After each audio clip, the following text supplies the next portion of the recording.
Assalamualaikum warahmatullahi wabarakatuh. Waalaikumsalam. Waalaikumsalam warahmatullahi wabarakatuh. Malam ini kita akan membahas, berdiskusi mengenai tugas bahasa Indonesia, tugas kedua.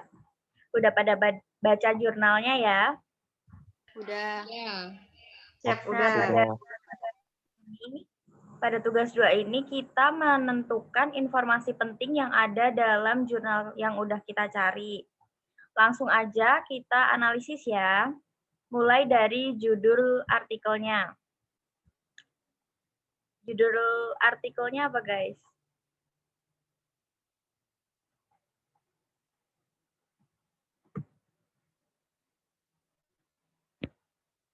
Itu ada dampak penggunaan gadget pada usia itu ya, guys. Sudah jelas. Terus untuk selanjutnya tuh ada penulis. Penulisnya juga udah jelas ya, guys. Kita langsung ke tatanan dari isi jurnalnya. Pertama ada abstrak. Uraian pentingnya kira-kira apa, guys?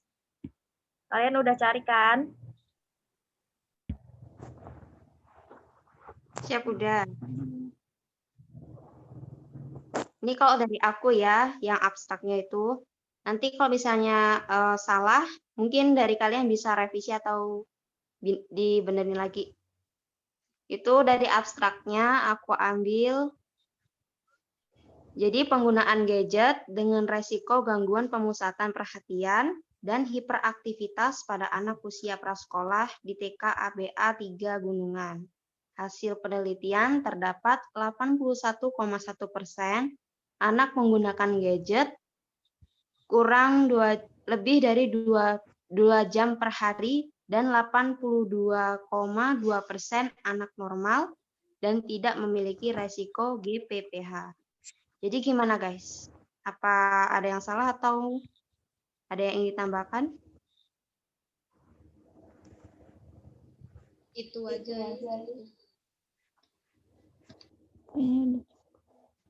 Setuju sih, kita lanjut ya, kita tampung dulu. Selanjutnya kita ke pendahuluannya. Bisa di next screen.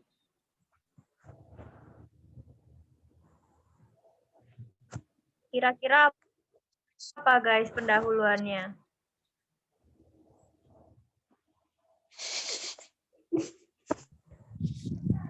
Siapa yang mau berpendapat?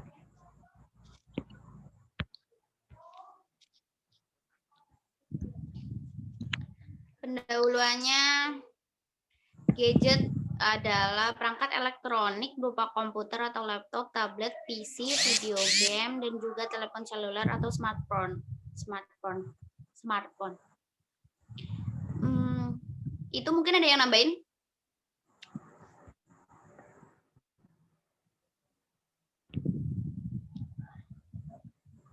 Ditambahin kecanduan gadget akan meningkatkan prevalensi resiko gangguan pemusatan perhatian dan hiperaktivitas karena kecanduan gadget mempengaruhi pelepasan hormon dopamin. Itu ditulis sampai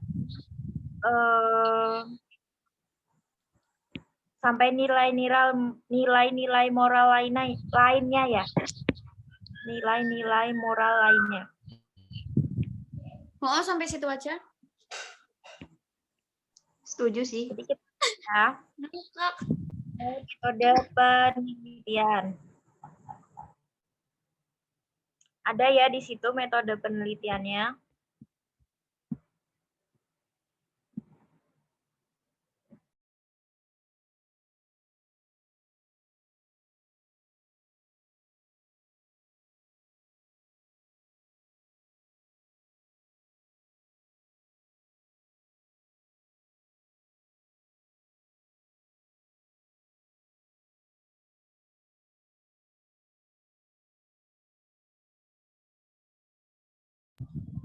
Lanjut.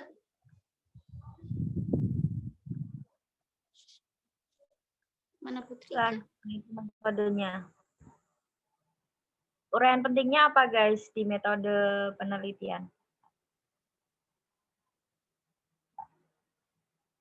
Yuk yang belum menjawab, mari kita berdiskusi bersama.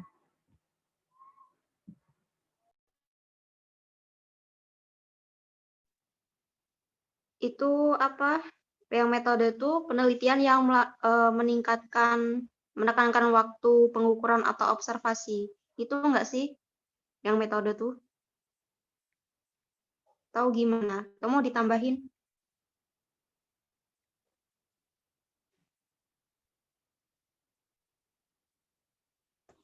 Gimana tadi, Bu?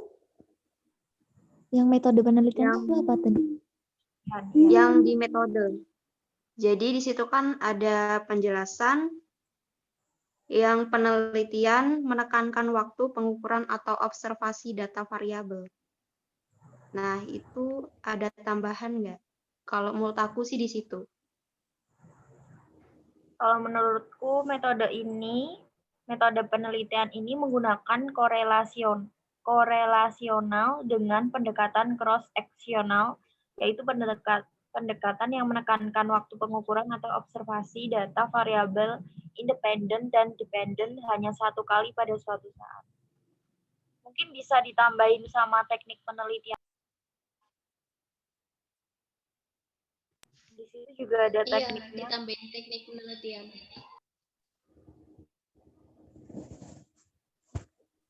Jadi untuk itu bisa kita menggunakan berbagai sampling, yaitu teknik penetapan sampel dengan cara memilih sampel di antara populasi sesuai dengan populasi.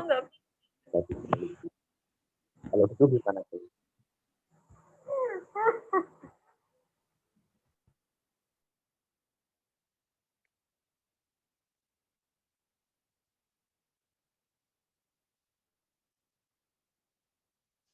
Jadi gimana guys? Coba disusun kata-katanya agak ini deh. Kata-kata kalimatnya.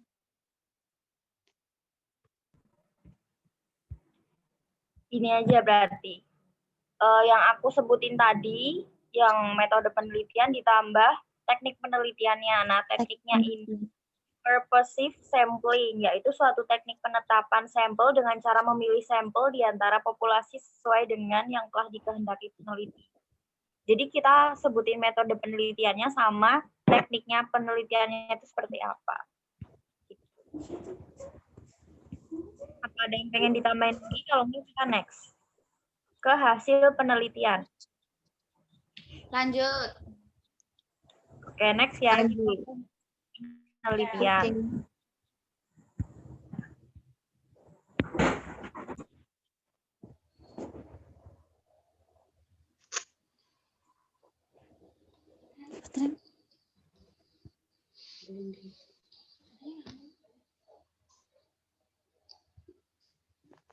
Kalau menurutku yang hasil penelitian itu ditulis dari berdasarkan hasil penelitian dapat diketahui bahwa karakteristik responden berdasarkan jenis kelamin sebagian besar berjenis kelamin laki-laki sebanyak 54 responden atau 53,5%. Karakteristik responden berdasarkan pendidikan orang tua. Mana tadi? Itu sih kurang lebihnya. Terus sama yang karakteristik responden berdasarkan pengguna gadget yang tidak kecanduan sebanyak 82 responden atau 81,2%. Karakteristik responden berdasarkan resiko gangguan pemusatan perhatian dan hiperaktivitas didapatkan data normal sebanyak 83 responden atau 82,2%.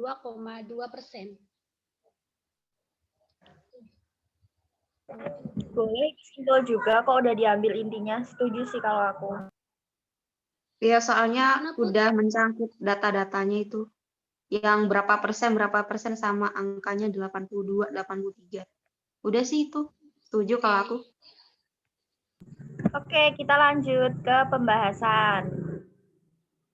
Pembahasan ini bagaimana? Dan nanti yang terakhir simpulan dan saran. Yuk pembahasannya gimana? Turun guys. Cek.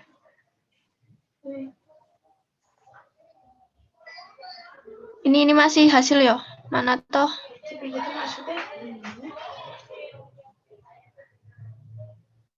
Ini guys yang tadi apa sih ada aku bacakan itu dari dampak Mana tulisan dampak? Ke bawah aja.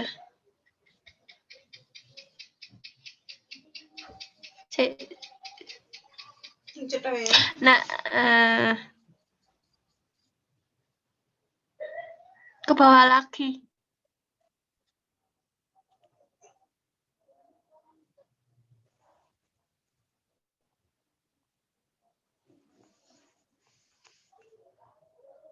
Mana tuh guys, kalian nemu kata-kata dampak enggak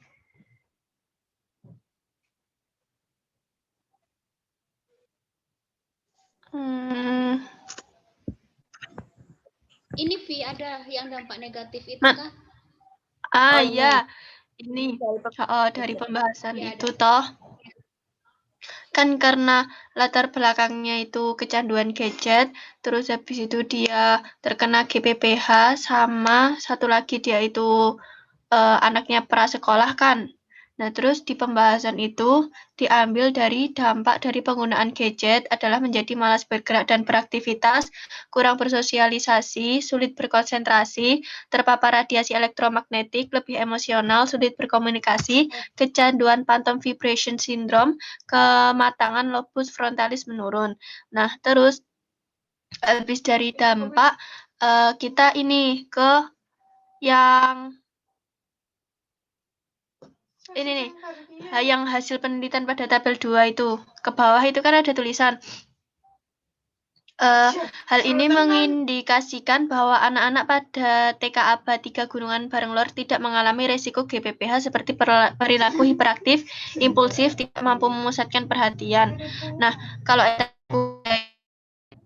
jadi di pembahasan ini bukan berarti semua yang bermain gadget itu nanti dia mengalami GPPH, tapi cuma beberapa persen saja yang mengalami GPPH, begitu guys. Boleh, Bang.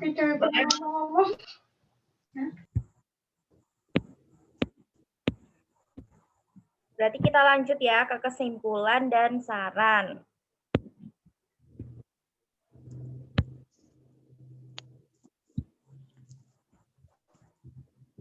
Oke. Kalau menurutku ya, kesimpulannya itu karakteristik responden pada penelitian menunjukkan rata usianya responden itu 5,9 tahun atau 6 tahun. Terus kalau sarannya, keluarga disarankan agar lebih memperhatikan penggunaan gadget pada anak dengan cara memberi batasan waktu bermain gadget kepada anak. Coba ditambahin lagi, guys.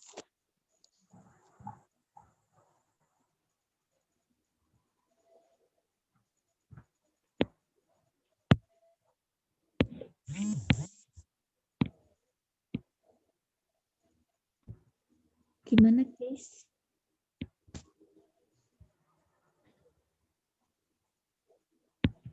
Itu ditambahin nggak? Maksudnya tuh kayak presentase sama total anaknya gitu. Boleh.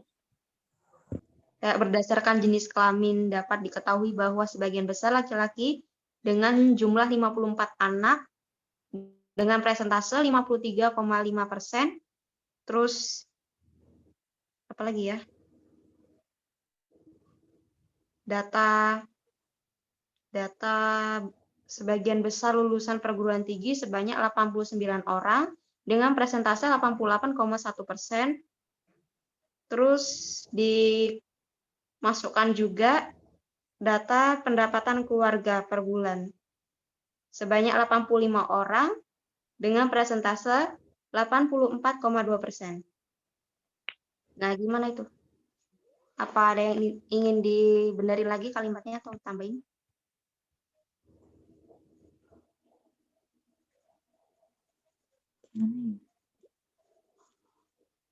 Bisa. Segitu Udah, kayak. lanjut. Lanjut atau ditambahin lagi? Lanjut.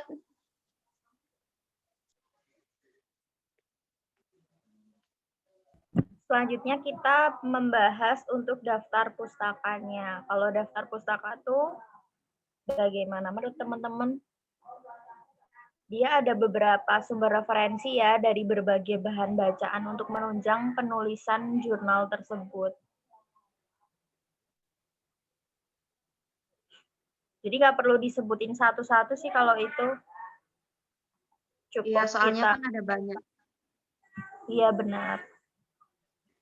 Berarti langsung ditulis sejumlah sumber referensi dari berbagai bahan bacaan untuk menunjang penulisan artikel tersebut, dan penulisannya itu meliputi nama penulis, tahun terbit, judul buku, terus ada kota terbit dan nama penerbit.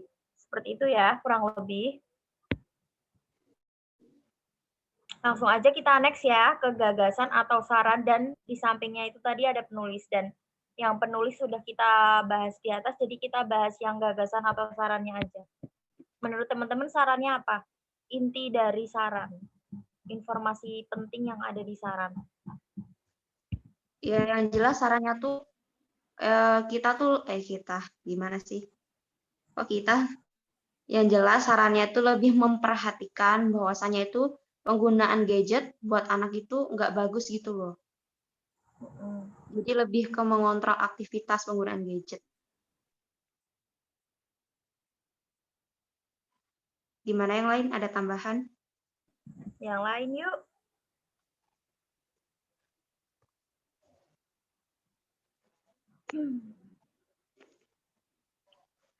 Sarannya itu enggak kayak misal orang tua ngasih gimana ya?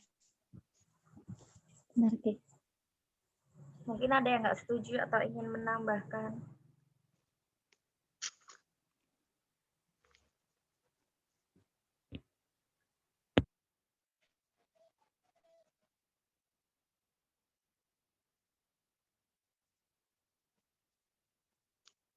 Gimana sarannya?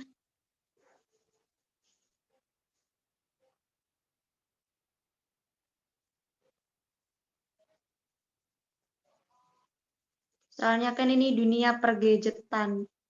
Jadi anak-anak tuh harusnya mengontrol aktivitas pola untuk melihat kayak video-video gitu. Soalnya nggak bagus juga buat anak-anak perkembangannya.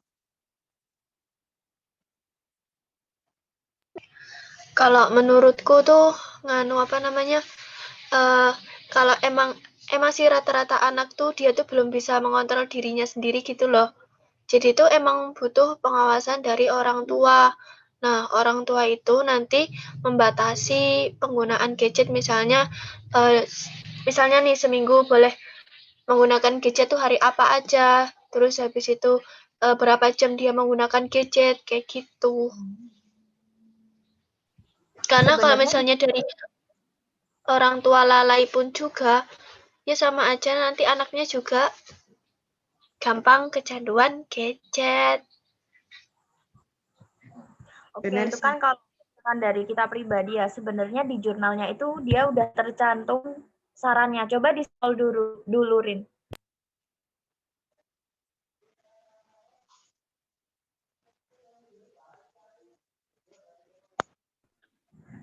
Garin.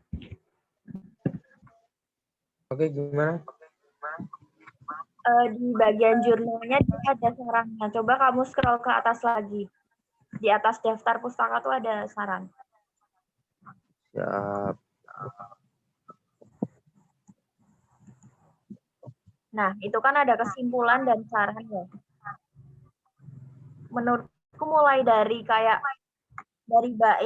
dari paragraf keluarga disarankan untuk lebih memperhatikan penggunaan gadget itu turun ke bawah. Jadi dirangkum dari situ. Keluarga disarankan agar lebih memperhatikan penggunaan gadget pada anak dengan cara memberi batasan waktu bermain gadget. Seperti yang sudah dikatakan Afi tadi ya, sama. Dengan mengajak anak melakukan aktivitas yang menarik dan bersosialisasi dengan teman sebayanya. Itu. Jadi anak tidak melulu memegang gadget. Seperti itu kurang lebih.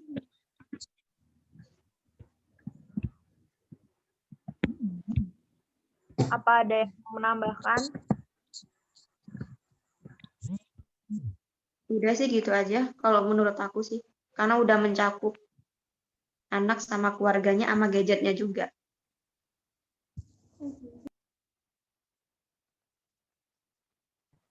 Oke, dari hasil kita tadi, apa ada yang ingin diperbaiki lagi? Ada yang ingin menyanggah atau kurang setuju? Enggak kayaknya sih. Udah gitu aja kayaknya. Kalau udah selesai, kita bisa akhiri diskusi pada malam ini. Terima kasih sudah meluangkan waktu untuk mengerjakan tugas bahasa Indonesia dan berdiskusi pada malam ini. Saya mohon maaf sebagai moderator apabila ada salah kata, kurang lebihnya mohon maaf. Wassalamualaikum warahmatullahi wabarakatuh. Waalaikumsalam Waalaikumsalam warahmatullahi wabarakatuh. Itu masuk aku. Ini udah bisa live kan?